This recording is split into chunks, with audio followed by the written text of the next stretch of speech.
G7 যা নিয়ে এখন সর্বত্র আলোচনা চলছে। আর অবাক করা বিষয় হলো ভারতের প্রধানমন্ত্রী নরেন্দ্র মোদীও এই বৈঠকে অংশগ্রহণ করেছেন, কিন্তু ভারত তো G7 এর সদস্য নয়। তাহলে তবুও কেন ভারত এই বৈঠকের ডাক পায়? আন্তর্জাতিক মঞ্চে কেন বারংবার সমালোচিত হয় এই গোষ্ঠীটি? কেন G7 বৈঠকেও ভারতের প্রধানমন্ত্রী মোদীকে নিয়ে চলছে তুমুল আলোচনা?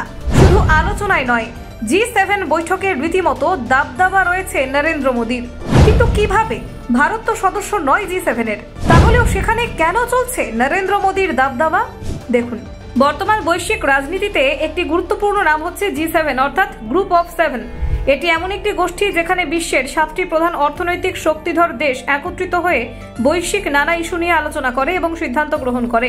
সম্প্রতি এই গোষ্ঠীটি আবার আলোচনার কেন্দ্রে এসেছে, কারণ G7 এর সাম্প্রতিক সম্মেলনে জলবায়ু পরিবর্তন, রাশিয়া ইউক্রেন যুদ্ধ, কৃত্রিম বুদ্ধিমত্তার ব্যবহার এবং অর্থনৈতিক সংকট নিয়ে গভীর আলোচনা হয়েছে। G7 এর সদস্য কারা? G7 গঠিত হয়েছে 7টি উন্নত রাষ্ট্র নিয়ে: যুক্তরাষ্ট্র, কানাডা, যুক্তরাজ্য, ফ্রান্স, জার্মানি, ইটালি এবং জাপান।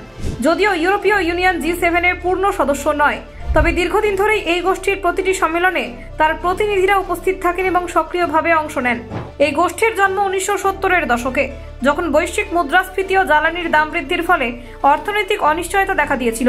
প্রথমে এটি ছিল G5, পরে কানাডা ও ইটালি যোগ দিলে হয়ে ওঠে G7। একসময় রাশিয়াও ছিল এই গোষ্ঠীর সদস্য, তখন এটি হয়ে যায় G8। তবে 2014 সালে ক্রিমিয়া দখলের ঘটনার জেরে রাশিয়াকে বাদ দেওয়া হয়। G7 এর প্রধান উদ্দেশ্য হল বৈশ্বিক অর্থনীতি, নিরাপত্তা, জলবায়ু পরিবর্তন, স্বাস্থ্য, প্রযুক্তি ও আন্তর্জাতিক সংকটের বিষয়ে সমন্বিত সিদ্ধান্ত নেওয়া। যদিও G7 এর কোনো স্থায়ী সচিবালয় কিংবা সংবিধান নেই, তবুও প্রতি বছর গোষ্ঠীভুক্ত দেশের শীর্ষ নেতারা একত্রিত হন এবং বিশ্বব্যাপী গুরুত্বপূর্ণ ইস্যু নিয়ে আলোচনা করেন।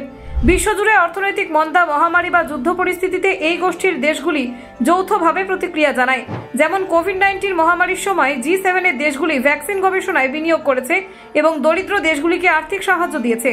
বিশ্বের মোট জনসংখ্যার মাত্র 10% এই 7টি দেশের মধ্যে বাস করলেও বিশ্ব অর্থনীতির প্রায় 40% নিয়ন্ত্রণ করে এই গোষ্ঠী। সুতরাং G7 এর সিদ্ধান্তের প্রভাব পড়ে সমগ্র বিশ্বে।